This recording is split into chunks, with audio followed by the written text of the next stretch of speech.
Reporte 100. El economista Mario Campa, a quien le agradezco que nos tome una llamada de teléfono. Mario, ¿cómo estás? Buenos días. Hola, buenos días, Juan Carlos. Un gusto estar con ustedes.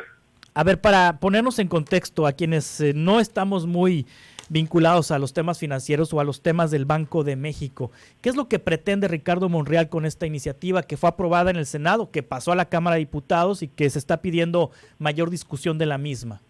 Sí, a ver, un poco de contexto. Es una iniciativa que ha generado pues bastante discusión. Hay que también decir que el Banco de México lleva 26 años de autonomía, no casi 26 años. Está establecido en la Constitución que así sea, y es uno de los 100 compromisos del presidente Andrés Manuel López Obrador respetar esa autonomía. Esta iniciativa fue apoyada por una coalición amplia, ¿no? Es un poco también tramposo enfocarlo en la cuestión partidista, porque fue votado en el Senado por una coalición de todos los partidos, y solamente ahí, ¿no? Todavía no ha sido aprobada en la Cámara de Diputados, y la discusión pues está todavía, por supuesto, abierta a debate y abierta a modificaciones, que esperemos así sea. Mira, yo creo que puede ser incluso una iniciativa bien intencionada, podríamos darle el beneficio de las dudas, pero que no resuelve un problema de fondo, y además puede generar riesgos a la autonomía del Banco de México. ¿Qué es lo que propone la iniciativa? Se puede vulnerar la autonomía porque se le obliga al banco a adquirir activos, en este caso dólares en efectivos, que quizá no querría adquirir, ¿no? Tomás, para ponerlo también un poco en contexto, aproximadamente de enero a septiembre se recaudaron en México, o llegaron a México por cuestión de remesas, aproximadamente 30,000 millones de dólares, de los cuales únicamente 201 de ellos fueron en efectivo, es decir, menos del 1%.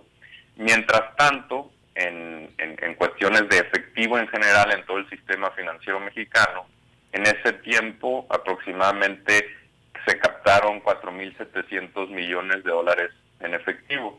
Es decir, lo que llega en cuestiones de efectivo de remesas es muy poco como porcentaje del total de las remesas, menos del 1%, y como porcentaje del efectivo que está en el sistema, menos del 5%. Otro es, por ejemplo, cuestiones relacionadas a turismo y, por supuesto, de procedencia ilícita.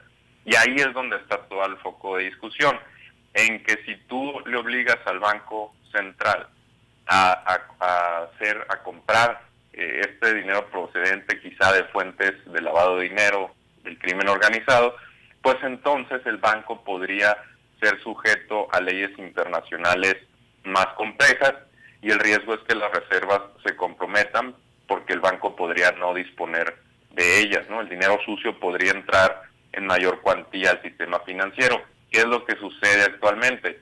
Que si no se puede probar el origen de los recursos en efectivo, de los dólares en efectivo, pues se le obliga a los bancos a regresar a los Estados Unidos vía sus corresponsalías, ¿no? Y entonces, ¿cuáles son los bancos que no tienen corresponsalías en Estados Unidos? Pues precisamente los que tienen mayor riesgo. Y ese mayor riesgo pues es lo que quizá les impide establecer convenios de corresponsalías. Entonces los bancos más chicos, generalmente los que tienen más riesgo, son los que se beneficiarían más de esta iniciativa, en el sentido de como tienen procedimientos más laxos y no tienen corresponsalías en el extranjero, pues a ellos principalmente, que en este momento quizá no estén captando divisas en moneda extranjera, serían ellos los que recibirían la mayor cantidad de compras del Banco Central. Entonces, si se estima que el dinero entra por lavado a las reservas, pues podrían congelarse, ¿no? Por ejemplo, por la autoridad correspondiente en los Estados Unidos. Esa es la preocupación central. Sí, ahora, ¿qué tiene que ver Ricardo Salinas Pliego? Si está metido Ricardo Salinas Pliego aquí, ya la cosa no huele bien, Mario. Ricardo Salinas Pliego ha sido nombrado, ha sido comparado por la revista Proceso como sinónimo de la rapacidad empresarial en México.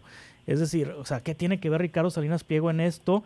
Y si Banco Azteca sería el beneficiario, de hecho, pues la conclusión hasta de quienes llegaron al Banco de México por López Obrador, Jonathan Heath lo tuiteó, o sea, prácticamente infiere que esta reforma tiene destinatario y que ese destinatario es Ricardo Salinas Pliego y Banco Azteca, y me refiero a Jonathan Heath. ¿Qué tiene que ver Ricardo Salinas Pliego en esto?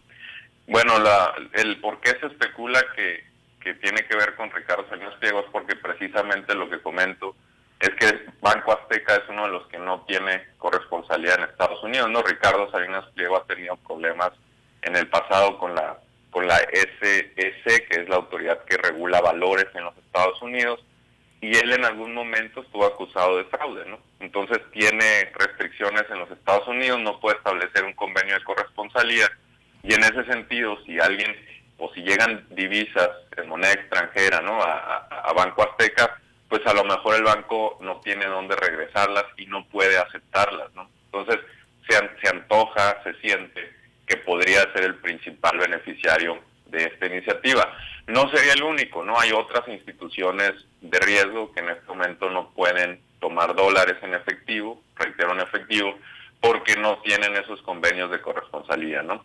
Pero sí se ha especulado, incluso Gerardo Esquivel lo ha dicho en entrevistas, que Azteca podría ser quizá uno de los beneficiarios, ¿no?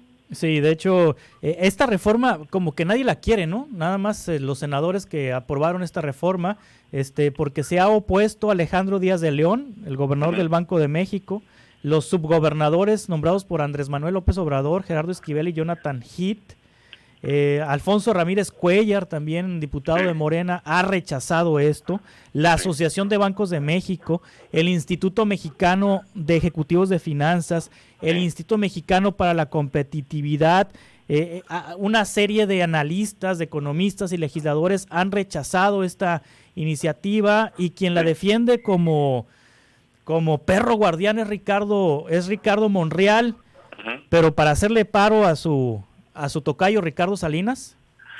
Sí, bueno, te digo que fue incluso votada por una coalición de partidos en el Senado. ¿Qué partidos votaron qué partidos votaron? Tengo entendido que, por ejemplo, Lili Telles ha sido pues una claro de que las Lili Telles, pues sí, oye, bueno, ni modo que vote en contra Lili Telles. Bueno, ahí está ya un poco más complicado. Pero a lo que voy es que sí, la rechazó Ramírez Cuellar, sí. Es parte de los compromisos de Andrés Manuel López Obrador respetar la autonomía. Entonces no podemos decir que sea una iniciativa. Se mete en problemas Lili Telles y vota en contra, oye. Puede ser. Se mete en líos.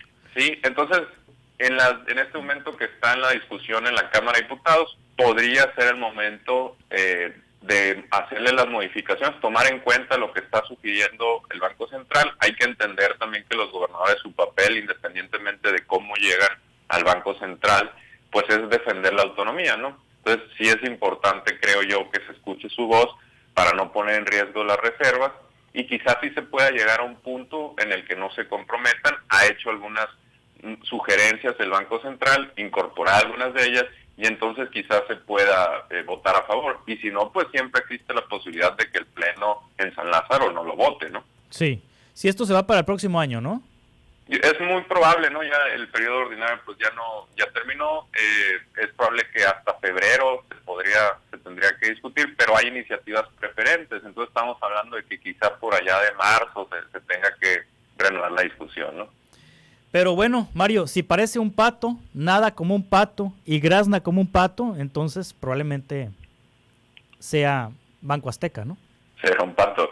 Sí, es muy probable que haya pues alguien aquí patrocinando la iniciativa. Yo siento que todavía estamos en momento pues de mejorarla, ¿no? Sí hay un problema con la captación de remesas o de dólares en efectivo en el sistema, pero también hay que considerar que estamos en un país donde el crimen organizado maneja mucho efectivo, y esa cuantía puede poner en riesgo al sistema financiero en su totalidad, ¿no? Entonces creo que estamos en buen tiempo de hacer las modificaciones. Muy bien, Mario Capa, muchas gracias por tomar esta llamada.